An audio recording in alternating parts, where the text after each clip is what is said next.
Summary of the Sorrows of Young Werther by Johann Wolfgang von Goethe. The story is told by an unnamed editor, and he says that the book is a non-fiction collection of all the information he has found about the sad story of poor Werther. The beginning is short and direct. The editor believes that the book will make the reader feel strongly, and that Werther's spirit and character will make people love and admire him. He wants the reader to see Werther as a friend when there aren't any other friends around. The story of Werther starts with a letter he writes to his friend Wilhelm.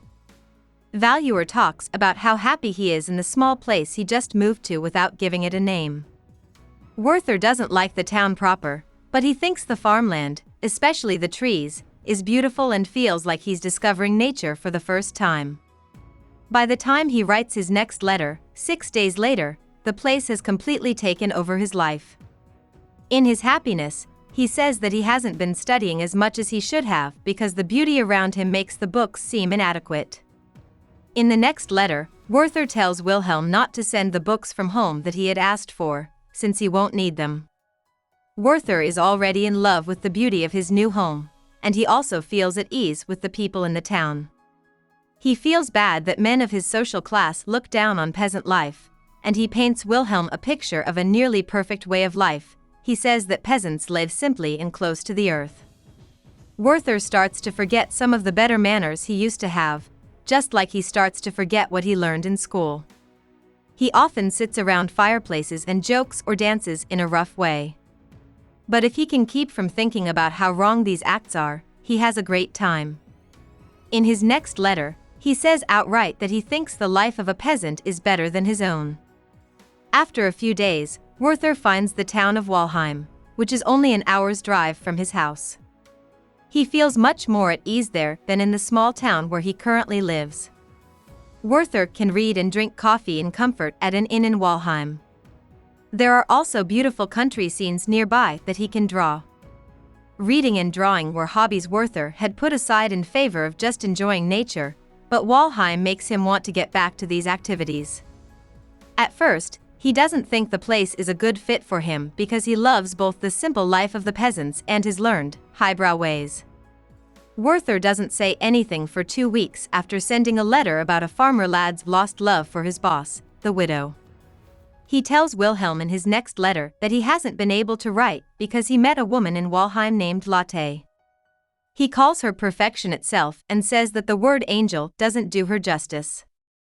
He can't find the right words to tell Wilhelm how much he loves her, and he even stops writing in the middle of a letter to go see her. Werther tells Wilhelm about how he met Lotte. Werther's friends stopped to pick her up on the way to an outdoor country ball. And before Werther met her, Lotte's aunt told him not to fall in love with Lotte because she is already married to Albert. Werther doesn't listen to this advice and goes into the house to get Lotte. There, he meets her brothers and then Lotte herself. He falls in love right away. During the dance, he is envious and wants her arm every time. He finds it enchanting that she is willing to give it to him. As Werther's anger grows, a storm comes through. The couple enjoys the strange beauty of spring weather while remembering the same song. After this, Werther writes Wilhelm a lot of letters that show how much he likes and eventually loves Lotte. He goes to Walheim every day, only stopping when Lotte has to go see her sick friend Mrs. M. Werther thought at first that Walheim might give him a taste of his old, learned life in the country, but it turns out that he was wrong. He is now just sitting around, unless he is helping Lotte with her brothers or going to see the vicar of S and his wife to talk about the church's grove of walnut trees.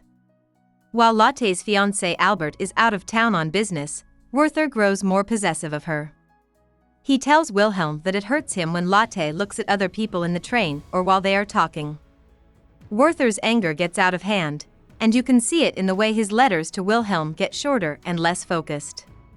From Werther's replies, it looks like Wilhelm's answers were meant to keep Werther from thinking about Lotte. He asks Werther about his drawing and tells him that Werther might be able to get work with an ambassador. These ideas don't make Werther change his mind. Werther thinks Albert is a great man when he finally comes back, and he praises how Albert treated Lotte.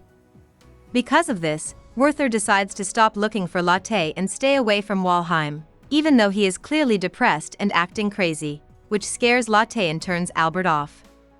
Werther knows this, so he instead goes to find Lotte whenever she is by herself. Over time, his letters make it clear that he has changed his mind and is not leaving after all. Instead, he is trying to make things worse by becoming friends with Albert. He and Albert fight for a long time and strongly about whether or not suicide is moral. Werther says that for some people, suicide is a good choice. Indeed, he thinks that suicide is sometimes as impossible to avoid as dying of a fever. Albert is shocked and upset by what was said. In the months after Albert gets there, Werther's messages get longer, more dramatic, and more thoughtful. He feels sorry for himself and thinks a lot about death and pain. He can't stop yelling at Wilhelm about how stupid and useless he is. One second he is sure he wants to leave, and the next he is sure he could keep going forever. Werther is finally deeply disturbed by a conversation about Lotte's mother's unexpected death. This event makes him decide to follow Wilhelm's advice and leave Walheim to find work at the ambassador's court. Werther is still getting used to life at court, but he doesn't mind the work too much most of the time. The ambassador is hard to work for, but Werther makes friends with Count C, who tells him how to deal with the ambassador in the best way. He becomes friends with Miss von B, a local lady that he thinks could become a love interest. When Werther writes to Lotte out of the blue, it seems like he is about to shake Lotte's ghost.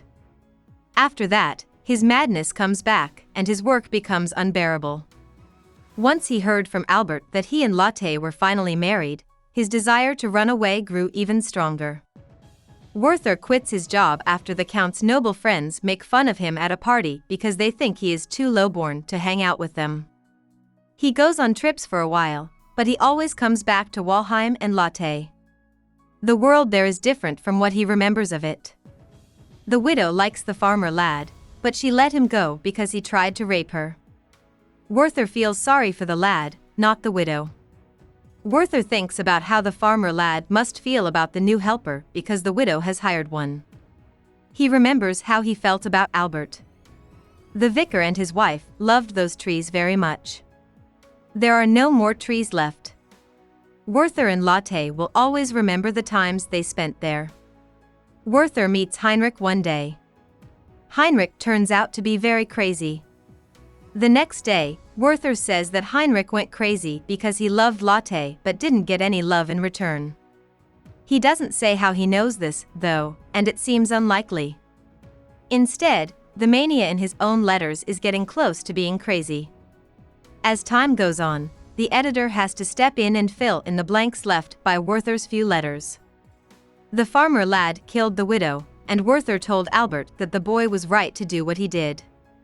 This made Albert so angry that he broke up with Werther and told Lotte to do the same. Then there was a storm in Walheim that caused a flood that destroyed many of Werther's favorite places. Albert tells Lotte to leave Werther, but Lotte refuses. She does try to spend less time with him, and she often has to tell him to calm down. Werther reads from his own translations of Ossian during their last visit. Both he and Lotte cry over how beautiful the story is and how their friendship has ended. When Werther makes Lotte kiss him, the magic breaks, and she kicks him out of her house. He runs away and plans to kill himself. Following the completion of a letter to Lotte that will be given after his death, he gets ready for the act by taking Albert's guns. He shoots himself and dies the next day. The novel ends with no priest attended him. About the author. Johann Wolfgang von Goethe was born to a rich lawyer and government worker. He quit college without getting a degree and moved back to Frankfurt, where he grew up. There, he released a few songs in his first play, Gotts von Berlichingen, which brought him some attention. His father's wishes stayed strong, though, and Goethe finally went back to school and got his law degree when he was 23. In 1772, he went to the town of Wetzlar to start his own law business. Going there and seeing a friend commit suicide at the same time shaped Goethe's semi-autobiographical novel The Sorrows of Young Werther, which made him famous all over the world. Not long after it came out, a high-ranking gentleman became Goethe's supporter and friend. Soon after, Goethe was given a number of jobs in the Weimar government. In time, he would be made a nobleman, and he would add to his fame with more books of writing, such as Wilhelm Meister, Elective Affinities, and Faust. His writings sparked a whole trend in Germany called introversion. In his later years, Goethe wrote well-known science works in addition to his fiction. These works were about things like botany and weather, among other things. Hope we summarized it fully and you liked it. Please hit the like button and subscribe to our channel so that we are motivated to create more videos.